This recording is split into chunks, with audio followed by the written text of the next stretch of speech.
Hello everyone, আমি লক্ষ্মী। তোমরা সবাই কেমন আছো? আশা করি সকলেই ভালো আছো। আমিও ভীষণ ভালো আছি। তোমাদের জন্য দুর্দান্ত স্বাদে আরও একটি রেসিপি নিয়ে আজকে চলে আসলাম। এখন কিন্তু শীতের সিজনে এই ভেজিটেবিল পকোড়া চপ বেশ ভালো লাগে, তার জন্য ভাবলাম আজকে তৈরি করে দেখাই যে বিট গাজর দিয়ে দারুণ এক ভেজিটেবিল চপ। তাই চলে যাই বন্ধুরা, স্কিপ না করে ভিডিওটা দেখতে থাকো, আশা করি সকলেরই ভালো লাগবে।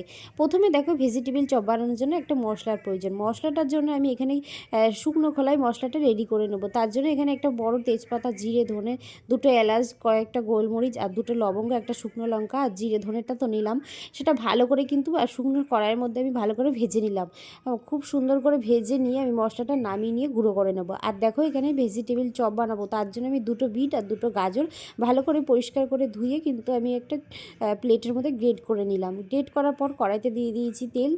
অবশ্যই সর্ষের তেলটা দিলেই ভালো হবে। আর সেই তেলের মধ্যে প্রথমে আমি কিন্তু হিং দিলাম।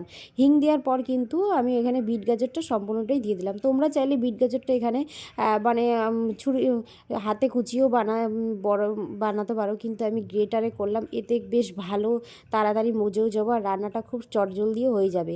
তারপরে দেখো, এখানে পরিমাণ মতো লবণ, হলুদ আর এখানে দিলাম হচ্ছে একটা কুচানো কাঁচা লঙ্কা। তোমরা চাইলে লঙ্কাটা বেছে ঝাল কম বেশি করে নিতে পারো। আর দেখো, এখানে হচ্ছে মটরশুঁটিটা অ্যাড করেছি। আর শীতে মটরশুঁটিটা খুব ভালো পাওয়া যাচ্ছে। আর এখানে ম্যাশ করা আলু আমি হাতের সাহায্যে কিন্তু ম্যাশ করে ওপর থেকে দিয়ে দিলাম।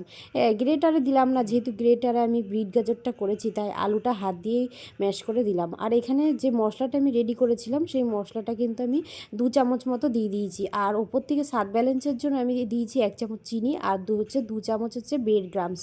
ব্যাস, এবার খুব সুন্দর করে কিন্তু অনেকক্ষণ ভালো করে নেড়েচেড়ে নিতে হবে।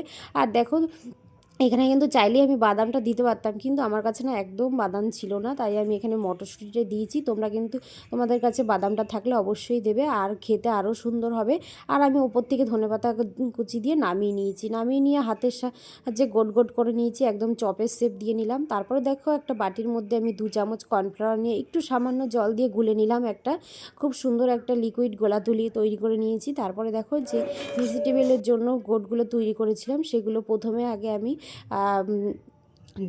গুলে নিলাম। তারপরে কিন্তু আবারও আমি এখানে ব্রেড ক্রাম্বসে গোট করে নিলাম। আমি আজকে ডবল গোট করে নেব, এতে কিন্তু চপটা আরও দারুণ সুন্দর হবে। তোমরা চাইলে একবার গোট করে নিতে পারো, আবার চাইলে দুবার করলে কিন্তু বেশি টেস্টি হয় খেতে, আর ওপরটা বেশ মচমচা হয়।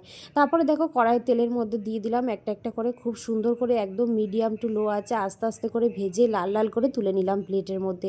সন্ধ্যের সময় একদম চায়ের সঙ্গে কিন্তু জমে যাবে এরকম একটি পকোড়া যদি থাকে। দেখো, আমি একটা ভেঙে দেখাচ্ছি তোমাদেরকে কতটা সুন্দর হয়েছে, আর ভিতর কত সুন্দর লাগছে দেখতে। এরকম সস দিয়ে ভরিয়ে কিন্তু দারুণ লাগে খেতে। আমার কাছে কিন্তু ভীষণ ভালো লেগেছে। তোমরা কিন্তু অবশ্যই এই শীতের সময় খেয়ে নিও। আমার মেয়ে দেখো খেয়ে কি বলছে।